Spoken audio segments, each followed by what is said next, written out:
Today, Sylvie and I begin the first of our village walks in the county of Cambridgeshire, and this walk begins in the village of Bourn, which is situated about 8 miles west of the city of Cambridge.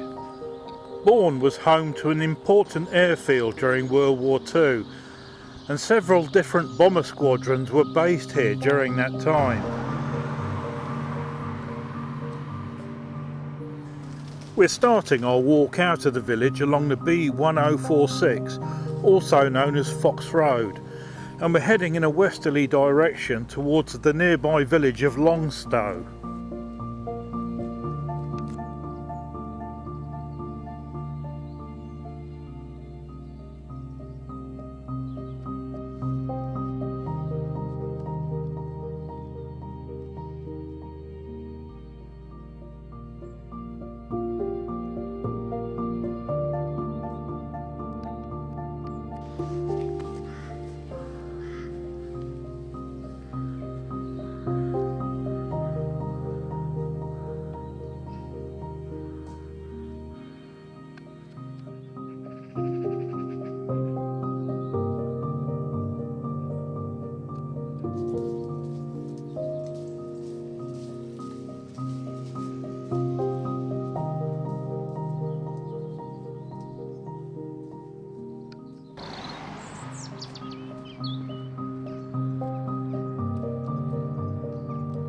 After about 1.5 miles, we cross the busy A1198 and enter the parish of Longstow.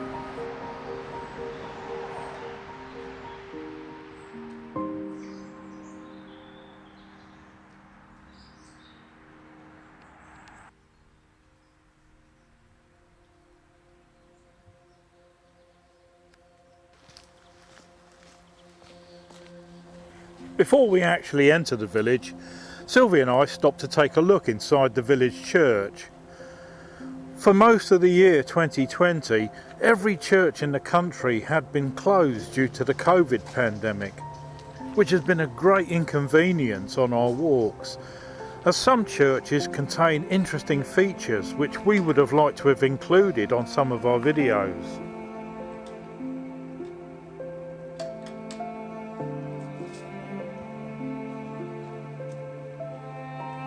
St Mary's Church here at Longstow contains an impressive monument which I've longed to take a look at.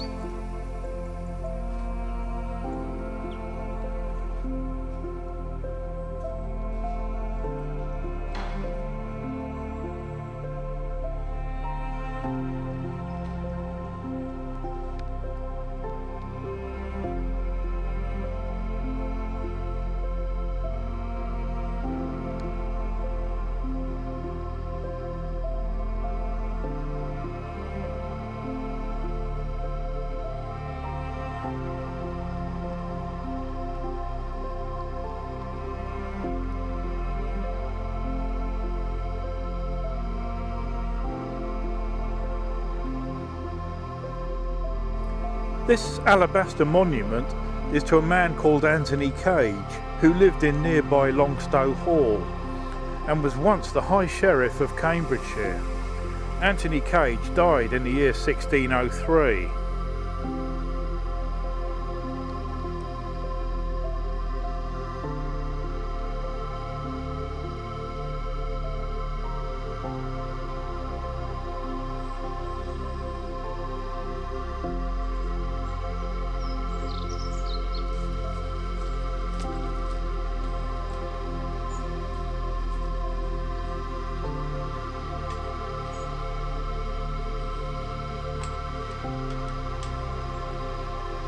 After our walk round the church, we continue our walk through the village.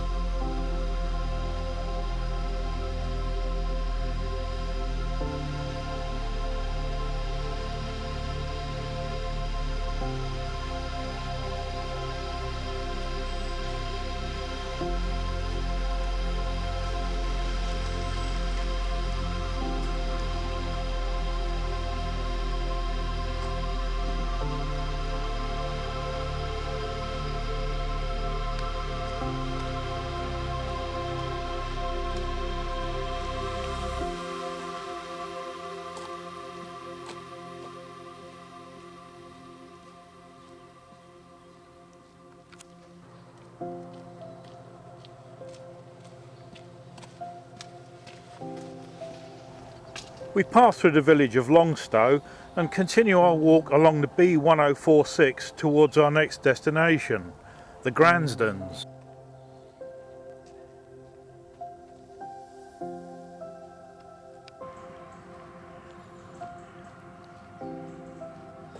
Just over a mile along the road we come to a gateway which leads to an old wartime airfield. This is the former RAF Gransden.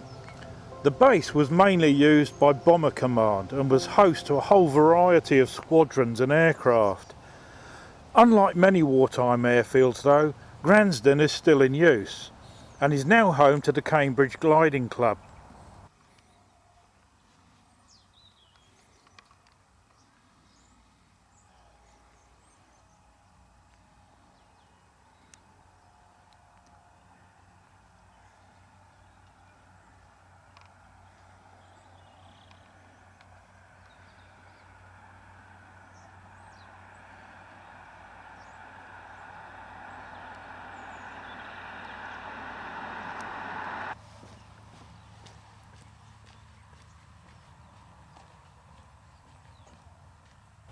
About half a mile further down the road we come across an amazing spectacle, an aerobatic display team practicing their routine from another small airfield near the village of Little Gransden. Sylvie and I stopped to watch the free air show.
Well, with that little bit of excitement over, we eventually enter the small village of Little Gransden.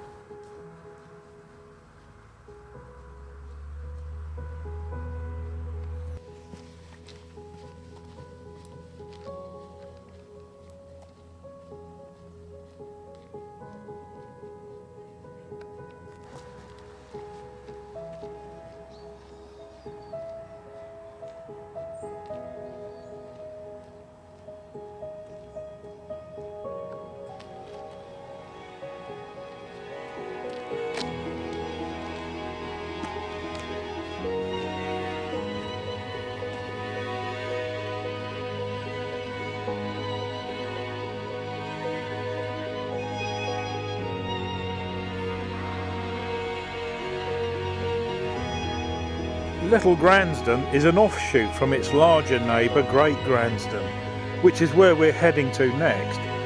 But first we're going to take a well-earned rest at one of the village's hostelries, the Chequers Pub.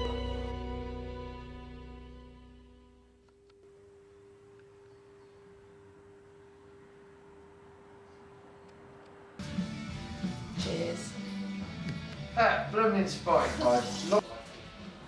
I took the opportunity to look round the pub and was interested to see many pictures commemorating the village's wartime history.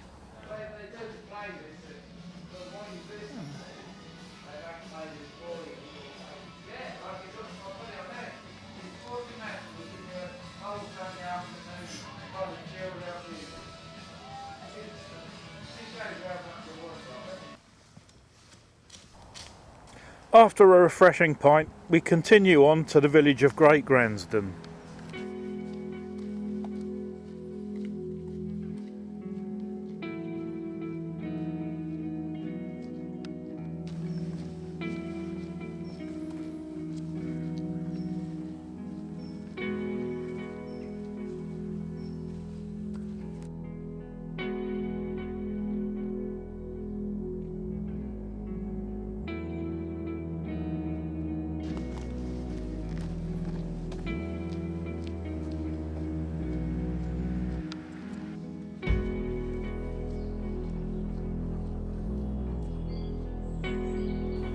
Great Gransden is over twice the size of its neighbouring Little Gransden and contains over 53 listed buildings.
One of the listed buildings is this lovely old 17th century windmill.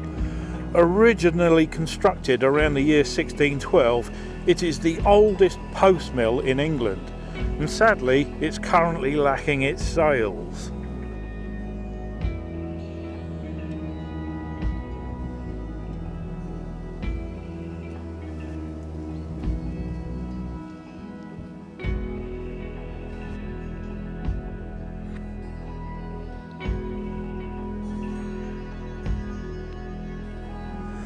After our walk around the village, we continue onwards towards our next destination, the village of Caxton.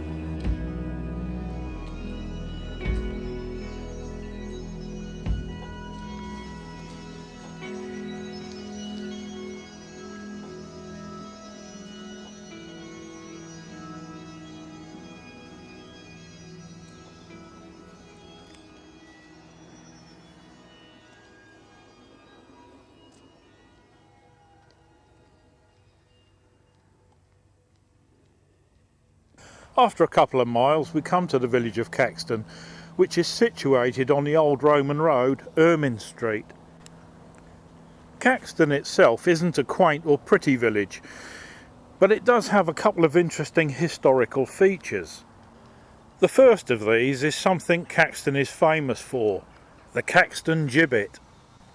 Situated on a road junction about a mile north of the village, the gibbet stands proud by the roadside. This gibbet is believed to have been of the cage type, where criminals were locked alive inside a cage which was suspended from the gibbet and they were left to die. Their rotting and putrefying bodies were often left for months to act as a deterrent to others. And this form of execution was quite popular in the mid-1700s. The original gibbet decayed many decades ago, and this one is a restored version. For the last leg of our walk we leave Caxton via the Bourne road.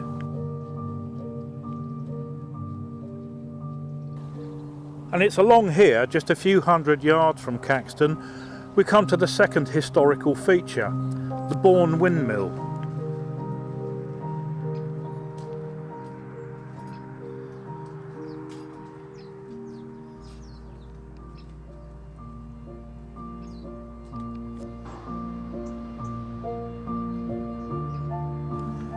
The windmill dates from around the year 1636, making it one of the oldest windmills in England. But records show that it was actually blown down during a storm in the year 1741. The windmill that's here now is not the original.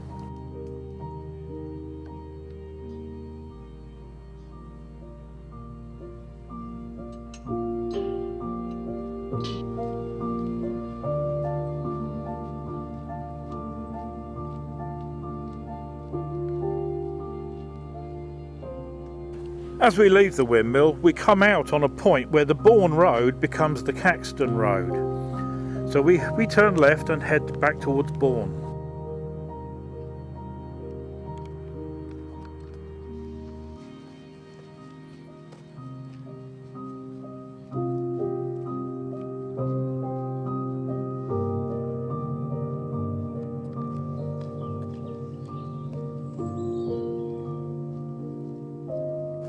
After about a mile we arrive back in the village of Bourne.